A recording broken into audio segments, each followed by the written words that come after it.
Good morning, welcome back to Scoobie-Dee. What a fantastic view.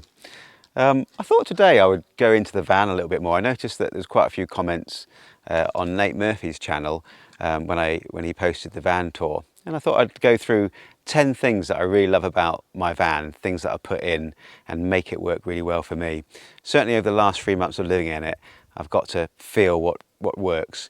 Now I understand that everyone's got their sort of like van design of choice that suits the things they do, the sports they do, the hobbies they have. So these are just my 10 personal preferences that I would put into another van if I was doing it. So here's the list. The first one .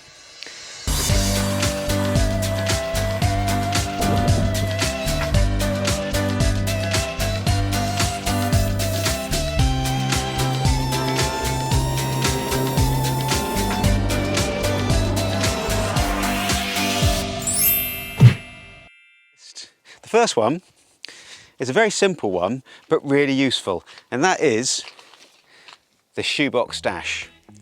Here I've cut the crafter step in half, and you've got about 2.5 foot of room, which you can fit 3 pairs of shoes in. It's really handy when you're coming straight in, you don't have to put your muddy shoes into the van. They can just go straight into there. And that is a really useful hack, I find.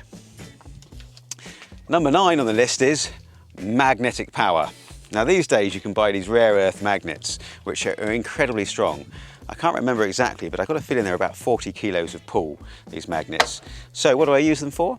Well, except for like holding my curtains back and any bits of material, what they're used for is this. If I just come around the back here, I'm just going to open this door up.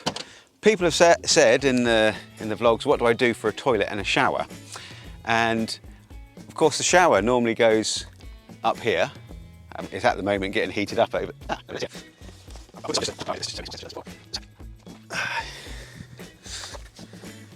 Right. Okay, so getting back to it. People have asked me, oh, don't fall backwards there, Liv. People have asked me what I do for a shower. Now, basically, I put this shower solar system up here, shower solar bag, and you have this wonderful shower. Now, of course, if you're in a campsite and you don't want people to see you having a shower, not that I'm that fussed, I bought an extra large shower curtain. And all you have to do is I've got these 4 powerful magnets, as I've just showed you, and all you do is you just stick the magnet onto the side there, like that. What did I do with the other magnet? 1 second.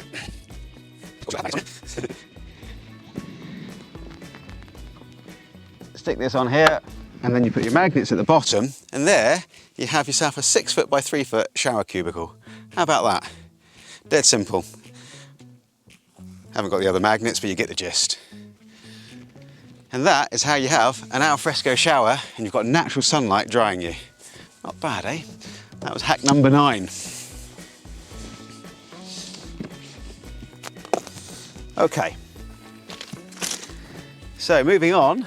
Number 8 on Scooby-Dee's van list of favourite items is the blackout curtain. Now, these next ones are in the van, so if you'd like to step in the van, we'll show you them. Might be easier if you sit down there. So, the blackout curtains are my next thing. A lot of people have a fixed bulkhead in their van, and that's great for security, and it's also great for insulation. But I really like to have an open view. To me, it's all about, if you're going to get in the country, let's see the views around you, particularly if it's a bad day and bad weather. So I've installed these blackout curtains, and I did wonder at the time how much heat they're actually going to keep in or keep out. And surprisingly, once these curtains are shut across, I'll just demonstrate, this is a bit of Velcro here, undo that, and you pull across, and it's the same on the other side. Once you pull these curtains across, they do keep out an incredible amount of heat. So much so that when you stick your hand through the curtains, when they're both shut, you can feel the difference of temperature, and that can be even 10-12 degrees Celsius difference between what's in the cab and what's in the back. I also do have the padded kind of blankets that go in the windows for even more heat reflection or heat absorption depending on the time of year. But I most of the time just use this, to be honest. I find this blackout curtain works a treat. Number 7 on the Scoobie-Dee list. It's the other side of the van, so if you'd like to swap positions. Number 7, again, is a very simple hack, and it's this shelf here, really. This shelf, which I can just about reach, should have closed the door. Let's see if I can fall out the back. This shelf I put in is just a simple shut down shelf. Now the advantage of that is that when it's down and the shower bag's out the way, you've got all the room of the bed and you don't have to worry about hitting yourself. But when you want your little shower rest, you can put your shower stuff on there and it makes the shower hose stick out. And of course at night time when you haven't got the shower thing there, it makes a brilliant place for your cup of tea. What more could you ask for? Okay. Number, can't remember all these. So, number 6. Okay, number 6 on my list. So these are in order of my favourite things. Number 6 is the sliding window.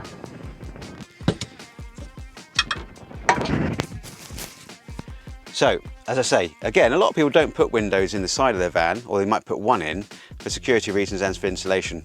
Again, I like the views, and so I've got the sliding window. The great thing about this is if you've got a breeze blowing and it's blowing through the van, this can really open the van up and bring a lot of air in, as well as having good views out your van.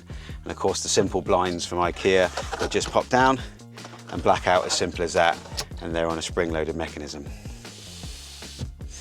So here we now, we're on number 5. Hope you've enjoyed my 10 hacks so far, and you're still with me. There's prizes at the end if you get all of them right in order.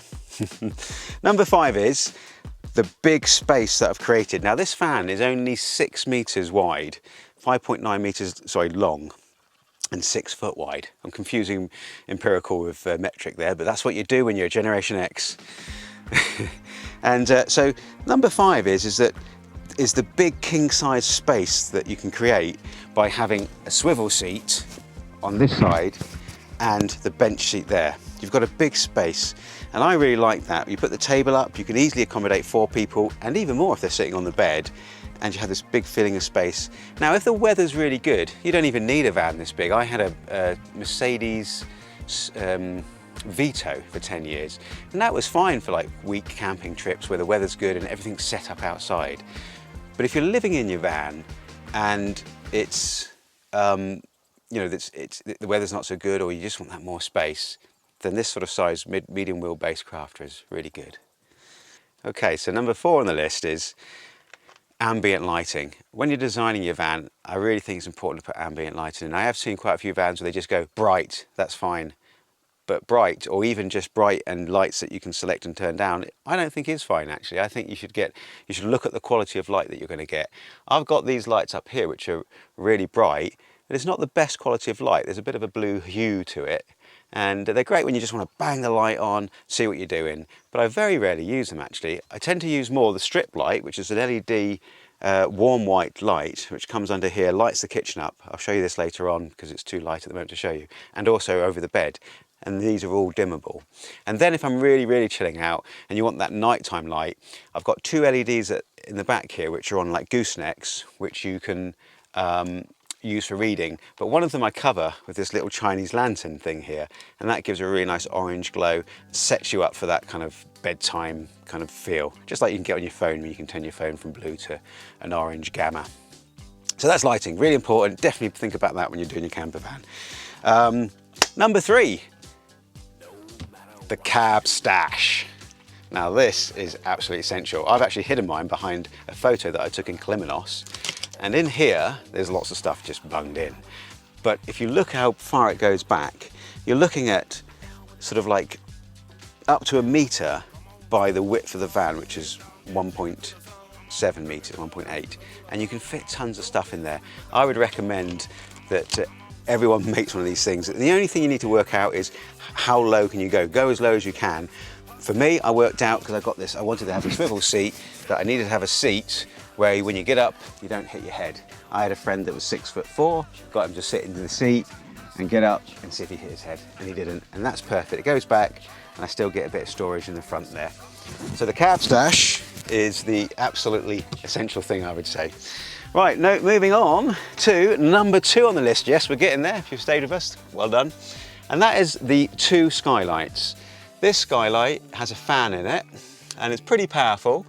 It's a Fiamma 400, I think it was called, turbo vent, and it can extract or blow air in.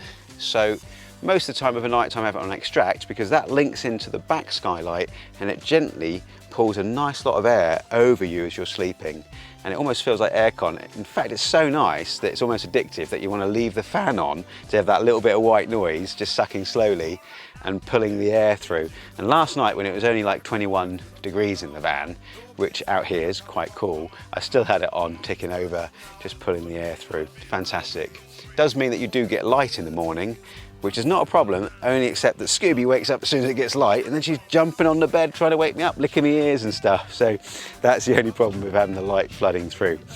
And talking of Scooby, have you guessed what number 1 van thing is to have?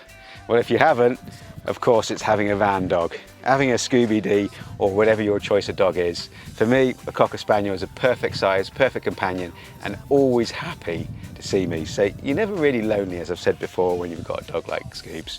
She's just fantastic, and she's made this trip, my first main van trip for the last 3.5 months, absolutely fantastic.